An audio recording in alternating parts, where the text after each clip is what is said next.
Hello students, कैसे हैं आप सब। उम्मीद है ठीक ही होंगे। आज का टॉपिक है रेफ्रैक्शन एट स्फेरिकल सरफेस, गोलीय सतह से अपवर्तन। अपवर्तन की स्थिति में in case of refraction there must be present minimum two media, different media having refractive indices mu1 mu2। Refraction की घटना में कम से कम दो माध्यम का होना अति आवश्यक है। आज हम बात करेंगे दो माध्यम हैं जिनके अपवर्तनांक mu1 तथा mu2 हैं और दोनों एक गोलीय सतह से अलग हैं। अर्थात जैसे मान लीजिए इधर अपवर्तनांक mu1 है और इधर अपवर्तनांक mu2 है और ये दोनों माध्यमों को अलग करने वाली कोई सतह है। ये वो सतह है जो mu1 और mu2 अपवर्तनांक वाले माध्यम को अलग कर रही है। अब यहां से ये गोलीय सतह है तो कहीं ना कहीं केंद्र होगी। मान लीजिए कि ये C इसका केंद्र है और एक बिंदु वस्तु बिंदु O पर रखी गई है। बिंदु वस्तु mu1 अपवर्तनांक वाले, इसको हम लोग मीडियम फर्स्ट बोले, मीडियम फर्स्ट, और ये है मीडियम सेकंड। इसका रेफ्रैक्टिव इंडेक्स क्या है? mu2 है। माध्यम एक की अपवर्तनांक mu1 है, माध्यम दो की अपवर्तनांक mu2 है और माध्यम एक में ही एक बिंदु वस्तु O रखी गई है। अब आप जानते हैं किसी भी बिंदु वस्तु से किरणें निकलती हैं तो कम से कम दो किरणों का निकलना आवश्यक है। अब हम देखते हैं कि बिंदु O से एक किरण निकलती है, OC किरण, जो गोलीय सतह, इसका नाम हम लोग AB दे देते हैं। AB के बिंदु P पर आपतित होती है और बिना विचलन के सीधे PC के अनुदिश चली जाती है। ऐसे भी जो वक्रता केंद्र से होकर गुजरने वाली किरणें होती हैं उनका अपवर्तन नहीं होता, अर्थात उसमें विचलन नहीं होती।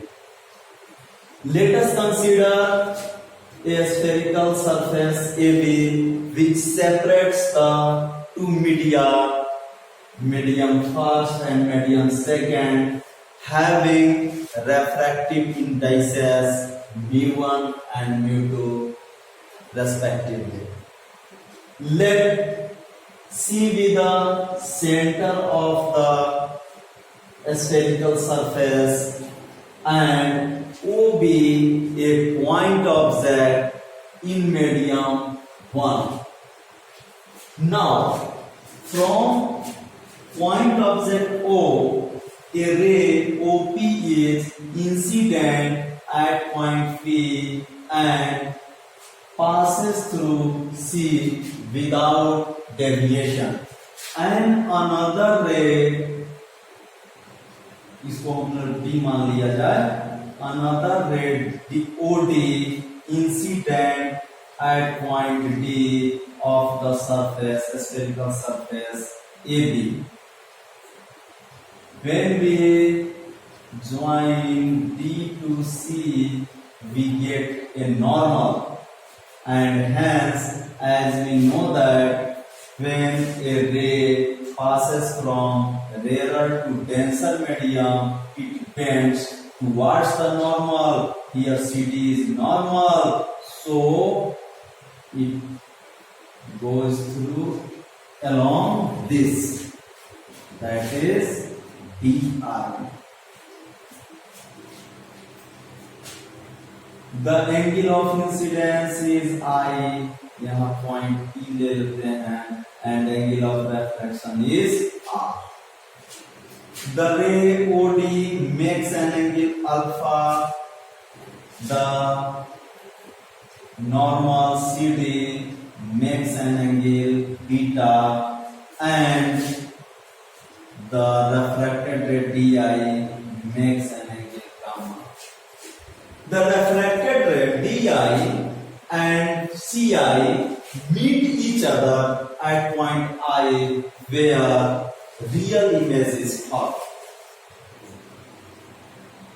बिंदु वस्तु O से दो किरणें OP तथा OD निकलती हैं।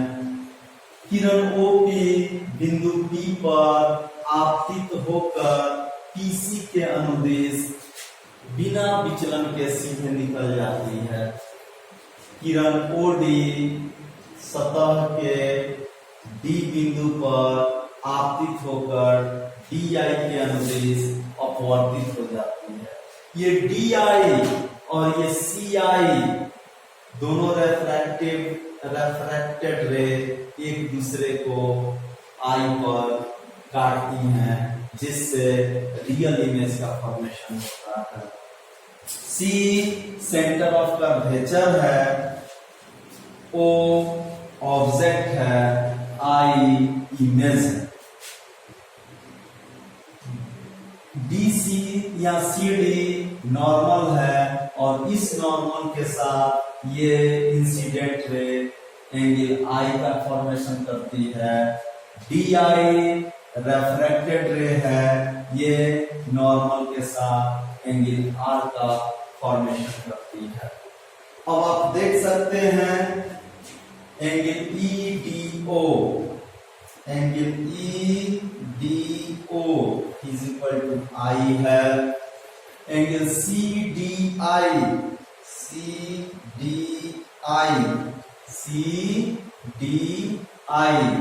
ये R है। Angle DOP is equal to alpha है। DCP angle DCP is equal to beta. Angle DIP is equal to gamma.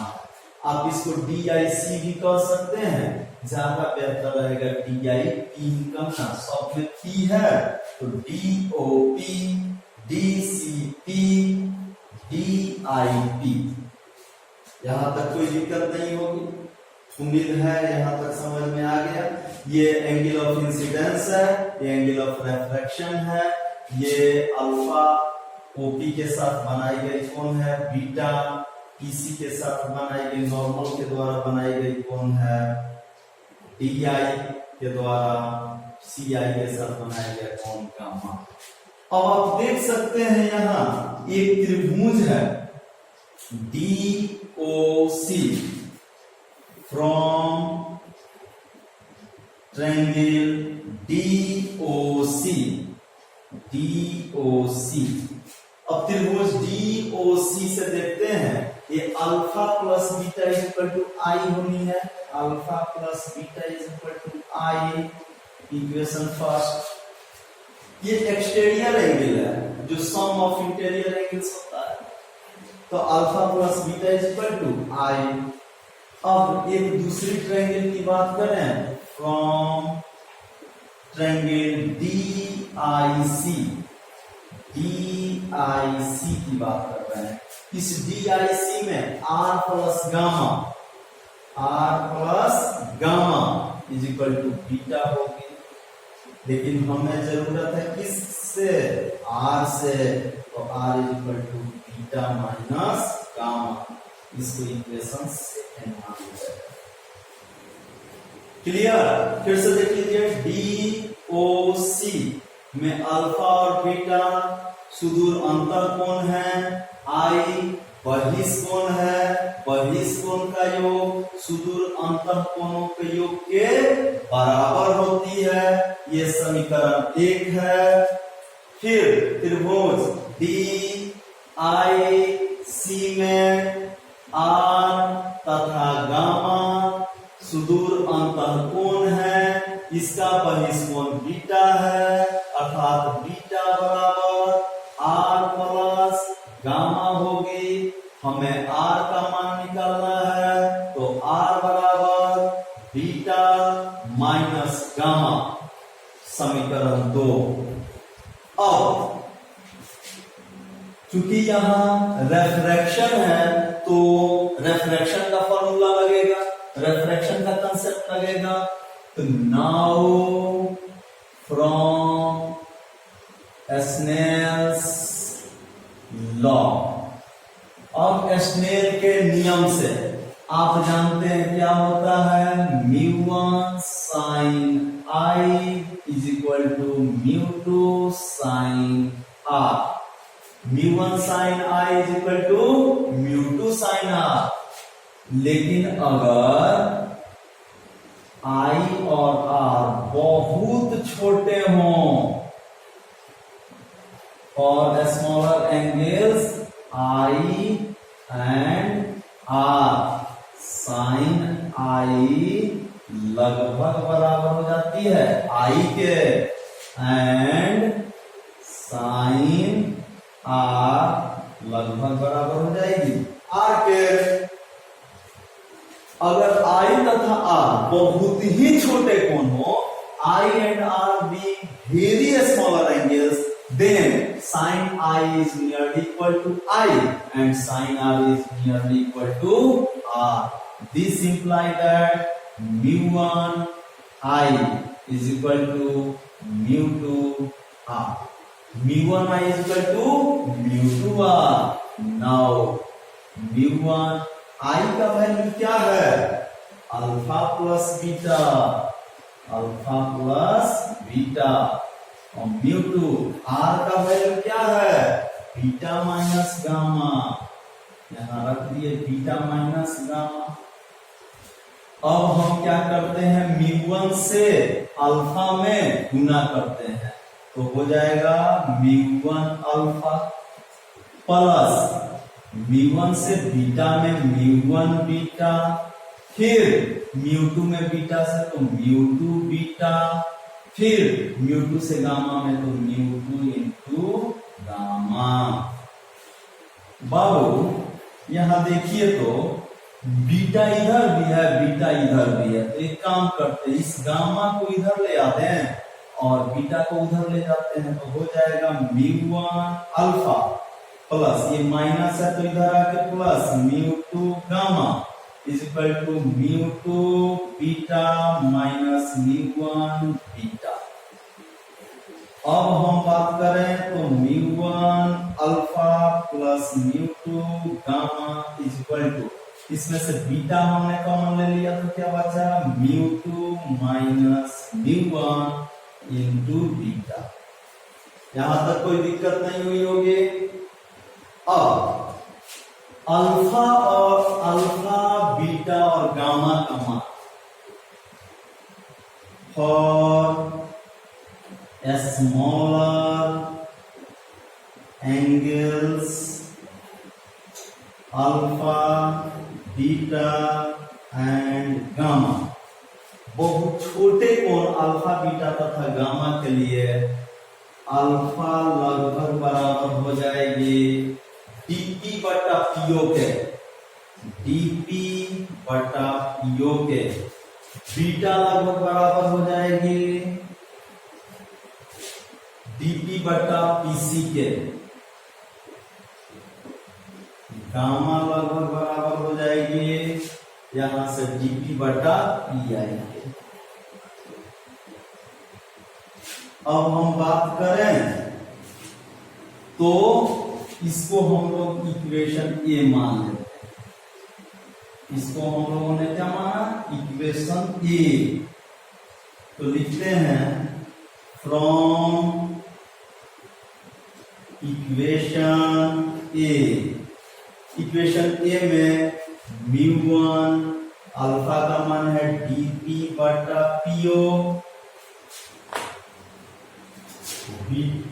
Plus म्यू2 और गामा का वैल्यू है डीपी बटा PI is equal to μ2 minus μ1 और बीटा का वैल्यू है dp by pc।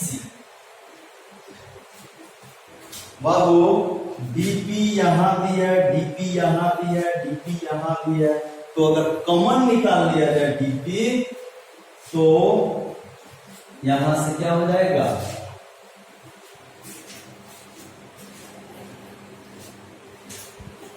dp common लेने के बाद हो जाएगा μ1 by PO plus μ2 by PI plus μ2 is equal to μ2 minus μ1 by PC. अब साइन कन्वेंशन से बात करें बाबू, इसको हम मिटाते इधर, यह हम मिटा देते हैं, तो साइन कन्वेंशन से बात करें हम, यहां देखिएगा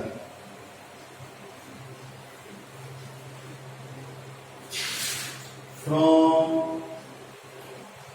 साइन कन्वेंशन, चिन्ह परिपाटी से, चिन्ह परिपाटी से पीओ इज इक्वल टू हो जाएगी minus U, PC is equal to हो जाएगी रेडियस ऑफ कर्वेचर है तो प्लस आर और दाहिने है, और पीआई इज इक्वल टू भी दाहिने है, दाहिने पॉजिटिव बाएं निगेटिव, ये सभी डिस्टेंसेस का हम माप कहें कहां से, पी से, पी के दाहिने पॉजिटिव, पी के बाएं लेफ्ट निगेटिव, राइट पॉजिटिव, तो मान रख दिया जाए वैल्यू उसका, तो μ1 बाई पीओ अर्थात μ1 बटा माइनस यू प्लस μ2 बाई भी, पीआई का वैल्यू यहां देखिए, पीआई का वैल्यू है v is equal to μ2 minus μ1 by PC, यहाँ पीसी है और पीसी का वैल्यू क्या है r, इट मीन्स दैट यहाँ μ2 by v minus μ1 by u is equal to μ2 minus μ1 by r, और यही स्फेरिकल सरफेस से रिफ्रैक्शन का सूत्र है। Once again, let a spherical surface AB separated the two media of refractive indices μ1 and μ2. An object is placed at point O in medium of 1 having refractive index μ1.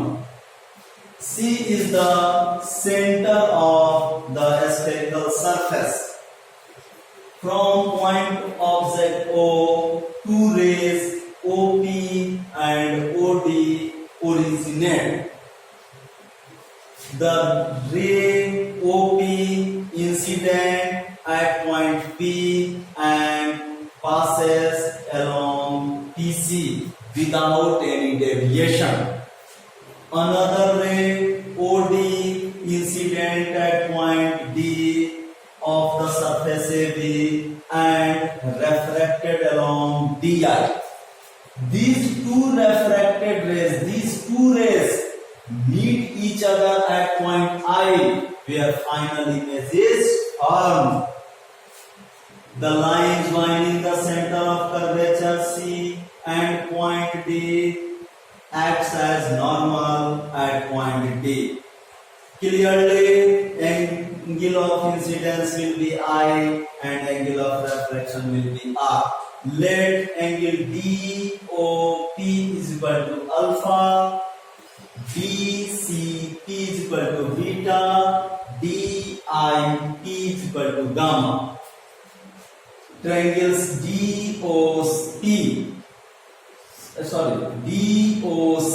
in triangle, from triangle DOC, alpha, beta are interior angles and I is exterior angle. So according as the concept, exterior angle is equal to sum of interior angles. So we have alpha plus beta is equal to I, equation first.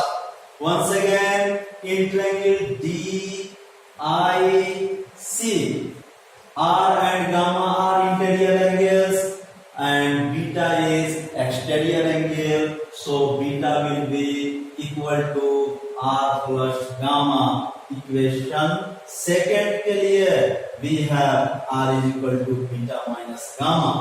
Now from Snell's law, as we know that mu1 sin I is equal to mu2 sin R, but for very smaller angles I and R, sin I is nearly equal to I and sin R is nearly equal to R. So we can write mu1 times I is equal to mu2 times R. This, but I is equal to, according as the equation first, I is equal to alpha plus beta and R is equal to beta minus gamma. So now putting these values of I and R, we have in place of I we put alpha plus beta, in place of R we put beta minus gamma. Now multiplying mu1 with alpha, we have mu1 alpha with beta, mu1 beta, mu2 with beta, mu2 beta, and mu2 with gamma, mu2 gamma. Here mu1, this implies that mu1 alpha plus mu2 gamma is equal to mu2 beta minus mu1 beta. Taking common beta, we have mu2 minus mu1 into beta, and in LHS mu1 alpha plus mu2 gamma. This is equation A. For smaller angles, alpha, beta and gamma, as D is very closer to P, so this angle I will be smaller, as well as this angle of refraction R will be smaller. For smaller angles I and R, alpha, beta and gamma must be smaller.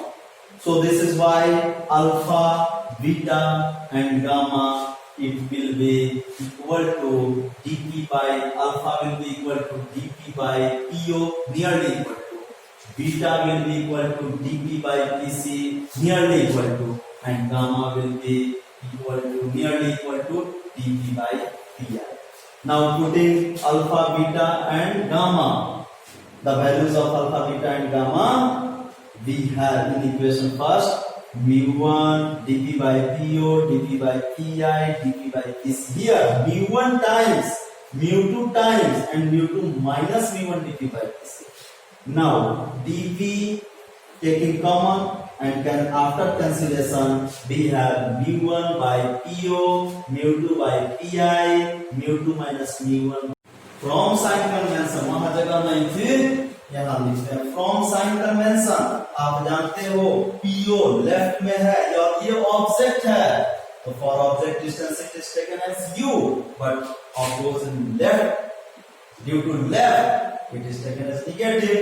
PC is the center of curvature, C is center of curvature, so PC will be equal to radius of curvature, that is plus R. PI is the image distance, so taken as V. Now putting the value of PO, PC and PI. Here mu1 by PO minus mu2 by PI, mu2 by V, and mu2 minus mu1 by PC, that is R. mu2 by V minus mu1 by U बराबर mu2 minus mu1 by R. This is the required relation between U, V and R. U, V and R in refraction at spherical surface. उम्मीद है समझ में आया होगा कि गोलीय सतह से अपवर्तन के क्रम में U, V तथा R के बीच में, बाबू ये दर्पण वाली नहीं है, दर्पण अलग थी, ये अपवर्तन के लिए है.